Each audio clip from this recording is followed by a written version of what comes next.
Maintenant, on va voir l'histoire de Abdullah ibn Abd al-Muttalib, qui est une histoire très impressionnante, qui nous parle aussi, qui nous apprend surtout la piété qu'avait Abd al-Muttalib et la sincérité qu'il avait vis-à-vis d'Allah Azza wa Jal.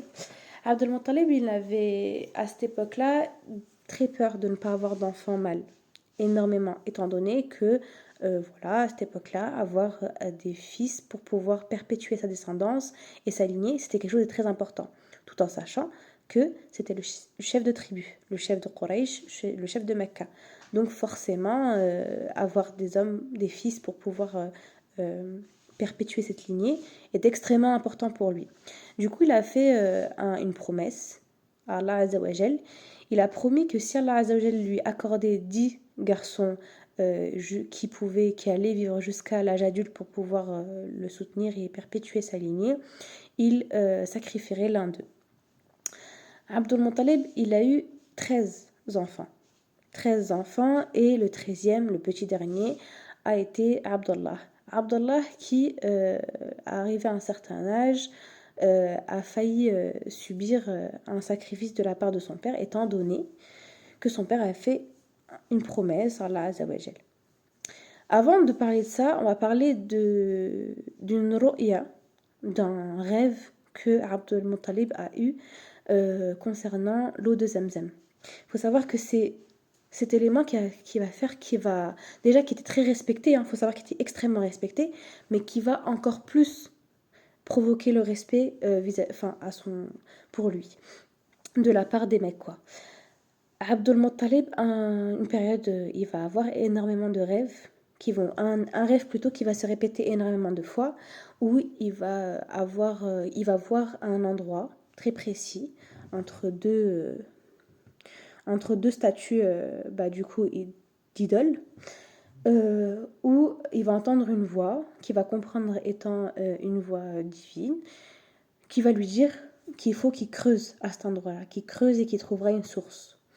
Et à un moment donné, arrivé à force d'entendre cette voix-là, il va décider d'effectuer ce que la voix dit. Et il va demander à ses fils de venir avec lui et de l'aider à creuser. Et quand il va creuser, les Mécois vont pas accepter qu'ils se mettent à creuser comme ça, un puits en plein milieu de Mecca, que c'était pas normal, que les sources y en avaient, mais que là on pouvait pas prendre une décision comme ça du jour au lendemain de creuser au plein milieu de Mecca. Il va persister quand même. Il va creuser, creuser, et là en fait il va découvrir un trésor, donc des biens qui vont être cachés, et de ces biens il va trouver donc du coup une terre humide qui va donner accès plus tard à de l'eau, et cette eau là donc c'est celle qu'on appelle aujourd'hui donc le Zamzam, celle qu'on peut visiter, même boire à Mecca, et celle du coup euh, qui a jailli lors de l'enfance du prophète Ismaïl. Déjà, ce premier miracle va être déjà une preuve de la piété de Abd al-Muttalib. Allah Azza wa Jalla n'aurait pas pris la peine de s'adresser à lui s'il n'était pas quelqu'un de fiable et quelqu'un de pieux pour pouvoir faire ce qu'Allah Azza wa Jalla lui a ordonné de faire. Et c'est là où on va comprendre aussi pourquoi il va autant tenir à sacrifier un de ses fils comme il avait promis à Allah Azza wa Jalla. Donc du coup, il va annoncer qu'il va sacrifier un de ses fils. Et c'est là où il choisit Abdullah, donc son dernier enfant, qui était extrêmement cher à son cœur. Et étant donné que lui, c'est le chef de la tribu de Quraysh et c'est le chef de Mecca, les gens, ils vont prendre ça très très au sérieux. Parce qu'il faut savoir qu'avant, une mode se déclenchait super vite. Les gens pouvaient prendre quelque chose comme une tradition du jour au lendemain. Il faut juste que quelqu'un qui soit un peu héroïque fasse quelque chose, ou quelqu'un qui avait un certain statut fasse quelque chose, ça devenait facilement une habitude, une mode, une habitude, puis une tradition. C'est quelque chose qui se faisait extrêmement vite. Donc du coup, les grands Akbar Makkah, ils ont commencé à avoir peur de ce qu'il allait faire. Sans parler de l'épouse de Abd al-Muttalib, donc la mère d'Abdullah, qui va supplier que son fils, que Omekwa de faire quelque chose, parce qu'elle va pas vouloir accepter que son fils soit sacrifié comme ça. Et c'est là ils vont aller voir, donc du coup ils vont se mettre d'accord pour aller voir une prêtresse mécoise qui avaient une certaine science et qui va trancher entre eux. Et elle va leur dire, à chaque fois que vous tirez au sort Abdullah, sacrifiez 10 chameaux. À chaque fois que vous tirez Abdullah, sacrifiez 10 chameaux jusqu'à ce que Allah Azza wa Jal vous accorde de ne plus sacrifier Abdullah. En gros, qu'il accepte votre sacrifice. C'est ce qu'ils vont faire. Les grands de Mecca vont se mettre à tirer au sort. C'était quelque chose qui se faisait énormément avant. D'ailleurs, que Allah Azza wa Jal a interdit dans son Coran aux musulmans de faire, donc de tirer au sort.